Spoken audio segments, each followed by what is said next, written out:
Ditanya soal timnas Indonesia, Emil Audero, mari kita lihat. Emil Audero Mulyadi kembali menjadi perbincangan setelah menjawab pertanyaan mengenai ketertarikan membela timnas Indonesia. Pasalnya, ia seperti memberi kode keras. Nama Emil Audero terus mencuat sebagai salah satu pemain yang diidam-idamkan untuk dinaturalisasi. Apalagi sang ayah Edi Mulyadi adalah WNI, sehingga tak perlu penelusuran jejak keturunan. Namun, hingga kini Audero tak kunjung dinaturalisasi menjadi WNI. Hal itu membuat seorang penggemar bernama Syah Agam Aprilo menanyakan komitmen kiper Como 1907 tersebut soal timnas Indonesia. "Apa kabar?" tanya Agam membuka obrolan seperti unggahan di akun Instagramnya. "Baik," jawab Audero singkat dalam bahasa Indonesia. "Bagaimana Indonesia?" kata Agam. "Maksudnya apa?" kata Audero seraya balik bertanya. "Perbincangan dengan Erick Thohir Ketua Umum PSSI sudah?" tegas Agam. "Ya, sudah bicara. Mari kita lihat saja, semoga." Tanda kiper berusia 27 tahun tersebut. Jawaban itu tentu disambut positif oleh warganet. Mereka berharap Audero segera memulai proses naturalisasi menjadi WNI. Sebab kiper berdarah Italia itu sudah malang melintang di kancah sepak bola negeri Vizza. Belum lagi, Audero merupakan jebolan Akademi Juventus dan sempat memperkuat Inter Milan saat menjadi juara Liga Italia 2023-2024. Semoga saja secepatnya Emil Audero bisa memperkuat timnas Indonesia.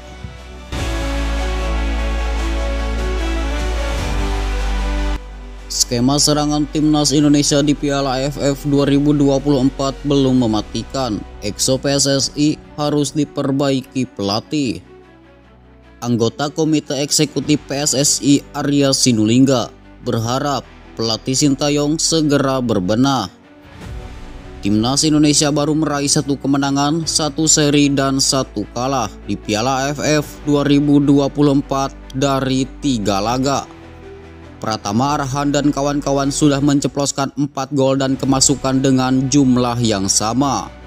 Namun, 4 gol itu tidak ada yang dicetak oleh striker atau lini depan. Bahkan, top skor sementara timnas Indonesia adalah Muhammad Ferrari dengan 2 gol, yang notabene berstatus sebagai pemain belakang.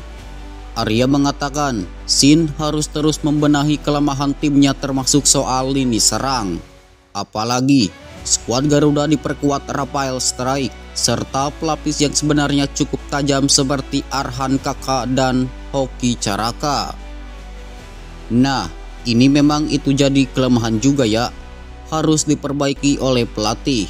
Mudah-mudahan ke depan lebih baik lagi, kata Arya di Jakarta. Walaupun kembali lagi tim punya striker yang sebenarnya bisa menjadi pelatih Struijk, tetapi cuma mungkin tidak dipanggil. Tidak apa-apa, semua kan terserah pelatih, tambah pria berkacamata itu. Arya tetap mengapresiasi terhadap performa timnas Indonesia dalam pesta sepak bola Asia Tenggara itu. Pasalnya, tim dihuni pemain-pemain muda tetapi bisa meladeni perlawanan negara lain yang menurunkan skuad senior. Ini bagi kita untuk di Asia Tenggara bisa kelihatan punya pemain-pemain yang dapat mengimbangi pemain timnas senior mereka. Tandasnya, timnas Indonesia memang berkekuatan mayoritas pemain berusia di bawah 22 tahun. Namun, sejumlah pemain senior diselipkan seperti Asnawi Mangku Alam dan Pratama Arhan. Terdekat, timnas Indonesia akan menghadapi timnas Filipina di laga terakhir grup B. Duel hidup mati itu akan dilangsungkan di Stadion Manahan, Kota Solo pada Sabtu 21 Desember 2024 malam waktu Indonesia Barat.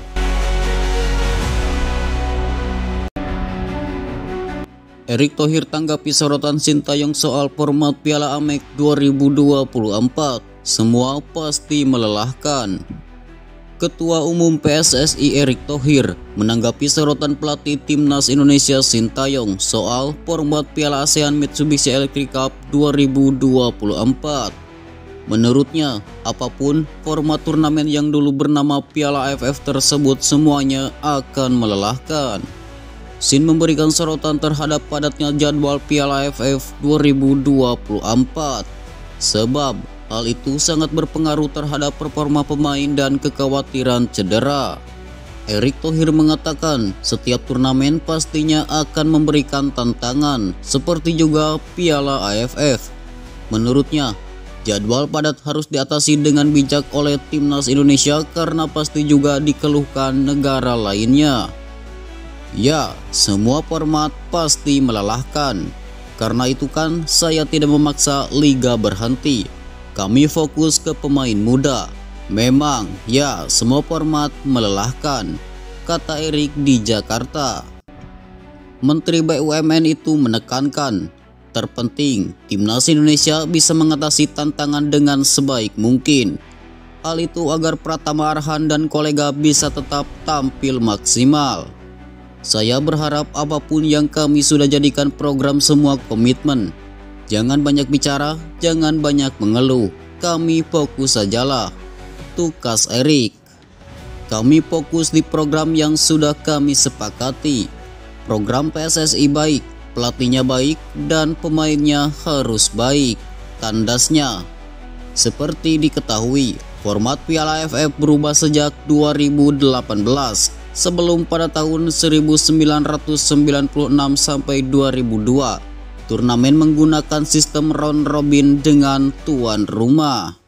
Lalu mulai 2004 sampai 2016 digunakan sistem round robin dengan tuan rumah hingga fase grup, lalu kandang tandang dari semifinal hingga final. Kini ajang itu memakai sistem round robin dengan kandang tandang mulai dari fase grup hingga final. Dalam laga fase grup B Piala AFF, Timnas Indonesia akan melawan Timnas Filipina. Laga itu akan dimainkan di Stadion Manahan Solo pada 21 Desember 2024.